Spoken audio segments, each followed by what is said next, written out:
और वो वहां से बहुत तेजी से उसने क्रॉस किया, बिना ये देखे पीछे कौन आ रहा है, आगे कौन आ रहा है, बिना ये देखे। तो मैंने कहा देखो ये दूध का टैंकर तो ऐसा लग रहा है बिल्कुल हमको टारगेट कर रहा है। उन्हें कुछ नहीं सूझा, उन्होंने केवल मेरा सिर पकड़ा नीचे और तब तक तुम्हारे ऊपर टैंकर। मैंने क्या बता, मैं तो बच गई। मैंने हंस के कहा, और मैंने कहा वो भी बच गए, तो निर्दोष थे, उनका क्या मतलब था, उनका तो कोई लेना देना नहीं। और मुझसे उसने कम से कम 30 से 35 औरतें लड़कियां निकल निभाया उसने धर्म। 35 लड़कियां उसी ने निकलवाई।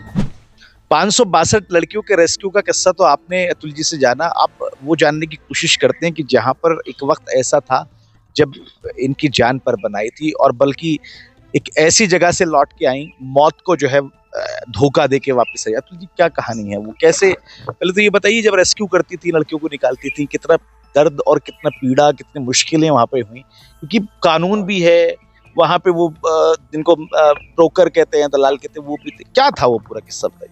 देखिए, सबसे तो पहले हमारे पास चैलेंज जो होता है वो ये होता है कि हम कैसे किसी लड़की को आइडेंटिफाई करें कि ये लड़की निकलना चाहती है।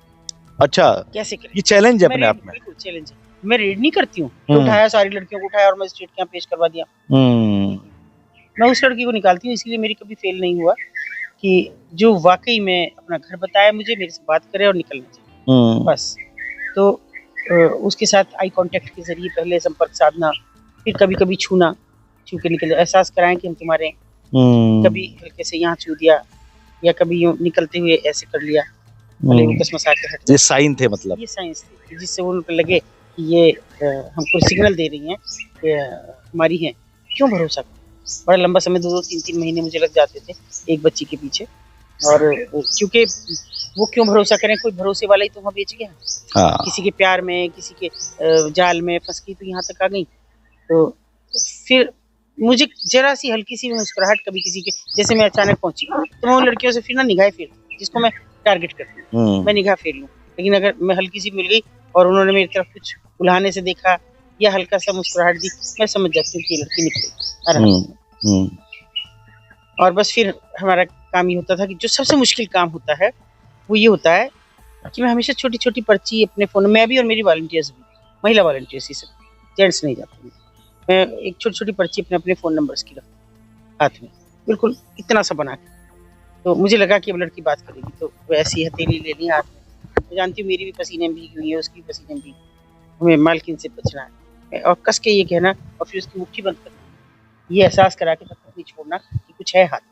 नहीं, इससे पहले एक सवाल ये कि मैडम, ऊपर कोठे पे जाती थी आप, तो आपको वहां पे जो उनकी मालकिन होती है या फिर जो हेड होती है, वो कैसे आपको इजाजत देती है वहां आने की? नहीं, रोक भी नहीं सकती। अच्छा, पब्लिक प्लेस पे ये सब कर रही हैं। हाँ, मैं तो आपको उल्टा मदद कर रही हूँ, पुलिस से बचा रही हूँ। मैंने कभी पुलिस को नहीं बुलाया, पुलिस लेके नहीं मैं चढ़ी कभी। पहचान तो होंगी कि आई है रेस्क्यू करने के लिए, कुछ ना कुछ बीज बो के जाएंगी। मैं तो रोज ही जा रही हूँ, तो उन्हें पता है कि ये कुछ बीज बोएंगी। लड़कियों को भी मुझसे अलग रखती हैं, लड़कियों पर कड़ी नजर भी रखती हैं, ऐसा भी नहीं है। और मैं बैठे बैठे बात करके उठ भी आती हूँ बिना कुछ कहे कि मैं कुछ नहीं करना। और जब मुझे विश्वास हो जाए, इतने दिन, ये जो 2-3 महीने का प्रोसेस होता है एक लड़की को, इसमें समझिए कि मालकिन को यकीन हो जाता है कि कुछ नहीं कर रही, ऐसी आ रही। और फिर मुझे जिस दिन निकालना होता है मेरे पास, क्योंकि फोन दिया मैंने, और वो सबसे कठिन समय होता है कि फोन नंबर दिया और लड़की की मुट्ठी भींची, ये भी एहसास कराया कुछ है। अगर उसने छोड़ दिया समझ लिया हमारे लिए वो खतरे पे, क्योंकि मालकिन भी देखेगी क्या गिरा इसके हाथ से। और वो पर्चा उसने खोल लिया, मेरा नंबर मिला तो मुझे तो जान से मार दी, लेकिन छूट ऊपर वाले ने हाथ पकड़े रखा। कभी ऐसा हुआ। एक हादसा भी हुआ था आपके साथ में कुछ, शायद वो हादसा। देखिए, अभी बहुत हो गया था, हमने बहुत ज्यादा लड़कियां निकाल रहे थे, एकदम तेजी से हो रही थी बहुत, जबकि मैं मुकदमे नहीं करती हूँ, मैं नहीं करती, पुलिस करे तो करे, मैं बहुत कम में वादी, 2 या 3 में मुश्किल से, वो मुझको बहुत करती, लेकिन मैंने नहीं किया। तो ऐसे होने लगा होगा कि भाई अब ये तो मान ही नहीं, समझिए कि 1994 से हमने जाना शुरू किया और 2010 आ गया, लंबा समय हो गया। अब उनको लगा कि इसको मारने के अलावा कुछ है ही नहीं। अच्छा, नौबत यहाँ तक आई? यहाँ तक आई। मेरी बेटी की शादी थी। और ये कौन से सन की बात है? 2010 दिसंबर 2010 की बात है। तो हम यहाँ से निकले, हम से, तो मेरे एक साथी थे जो पुलिस में हैं, वो साथ गए। तो हमारे यहाँ ये रिवाज है, पहला हम भगवान को समर्पित करते हैं पहला कार्ड, और दूसरा कोई बेटी की शादी हो गई हो तो उसके यहाँ देते हैं, नहीं तो फिर बेटी मतलब समझाने में देते हैं दूसरा कार्ड, बाद में दूसरी जगह देते हैं। तो बेटी हमारी गढ़ रोड भी आपके रास्ते में पड़ता है,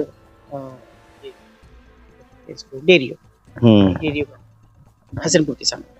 तो हम वहाँ के लिए निकले और अर्ली मॉर्निंग बारिश पड़ रही थी, उस दिन दिसंबर का दिन था, 31 दिसंबर का, लेकिन बारिश पड़ रही थी। तो जैसे यहाँ से हम यहाँ तक गए थे मेन रोड तक, तो उन्होंने मुझे कहा कि कोई हमारा पीछा करता है।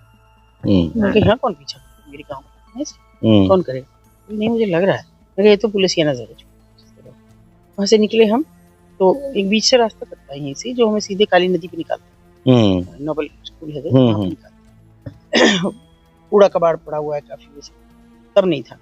वहां पहुंचे तो उन्होंने फिर कहा देखो कोई कर रहा है, हमारा पीछे तो कर रहा है। फिर ये हुआ कि हमने बीच बीच में उन्होंने एक दो गाड़ियां बदली, अपने किसी सिपाही को कह के, कभी किसी को कह के, एक कहीं इसमें सिसौली में बदली, फिर आगे जाके बदली, इस तरह से। लेकिन फिर भी उनको उनका शक दूर नहीं हो रहा था। शक भी शायद उनका जायज था, नजर उनके पास थी, मेरे पास नहीं थी। जब हम हसनपुर, क्योंकि पुलिस में थे ना वो, हाँ पुलिस में, हसनपुर जाके जैसे हम कच्चे पे उतरे गाड़ी इधर मोड़ने के लिए, एरियो है इधर सामने, तो अचानक मुझे लगा सामने जो दूध का टैंकर खड़ा है, आप देखेंगे जब इधर से जाते हुए तो हसनपुर के ठीक सामने एवं सड़क के पास छोटा सा मंदिर है, तो मंदिर के पास वो दूध का टैंकर, और वो वहां से बहुत तेजी से उसने क्रॉस किया, बिना ये देखे पीछे कौन आ रहा है, आगे कौन आ रहा है, बिना ये देखे। तो मैंने कहा देखो ये दूध का टैंकर तो ऐसा लग रहा है बिल्कुल हमको टारगेट कर रहा है। उन्हें कुछ नहीं सूझा, उन्होंने केवल मेरा सिर पकड़ा नीचे, और तब तक तो हमारे ऊपर टैंकर वो इतने ज्यादा डैमेज हुए। मैं तो उनकी फैमिली के प्रति आज भी बहुत जवाबदेह हूँ। मुझे कभी कभी अच्छा भी नहीं लगता, आज भी वो लगभग बीमार है। सब ये तो मजबूत आदमी है, तो इसलिए डरते दबते नहीं है, और VRS लिया फिर उन्होंने, अच्छा दवाई कर पाए। और आप देखेंगे तो मेरे पैरों में रोड़ा, उनके तो सारी जगह कोई चीज, ये देखिए मेरे ये है, ये शिकंजा है एक, ये टूट गया था, और ये माथे पे निशान हुई है, पर ऊपर वाले को बचाना था, उसने बचा दिया।